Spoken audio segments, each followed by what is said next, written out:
இப்ப பார்க்க போற வண்டி என்னன்னு பாத்தீங்கன்னா R15ல 2 கலெக்ஷன்ல வந்திருக்கு. கஸ்டமர் ரொம்ப நாளே கேட்டிருந்தாங்க. அவங்களுக்காக 2 பேருமே ஃப்ரெண்ட்ஸ் 2 பேரும் ஒரே கலர்ல வண்டி வேணுன்றதுனால டெலிவரி கொடுத்துட்டு இருக்கோம். ஆனா என்ன மாடல் என்னன்னா ரேட் சொன்னா எப்படி நம்ம எவ்வளவு தூரத்துல வந்துருக்கீங்க? 25 கிலோமீட்டர். நம்ம இன்ஸ்டால போட்டிருந்தீங்க. இப்போ நேர்ல வந்து பாக்குறீங்க எப்படின்னா இருக்கு? இன்ஸ்டால பாக்குறதுக்கு நேர்ல பாக்குறது எப்படின்னா இருக்கு? பெஸ்டா இருக்கு. பெஸ்டா இருக்குங்களா? என்னன்னா பண்ணி கொடுத்துருவோம் வண்டியில.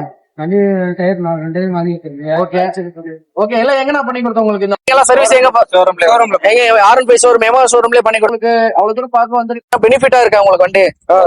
இப்போ நம்ம நேரா நம்ம கடை விசிட் பண்ணிக்கலாம். நிறைய கடை விசிட் கடைக்கு வந்தீங்க. இப்போ 10 கடைங்களோட நமக்கு ரேட் பெஸ்ட் இல்ல பக்காவா இருக்கா?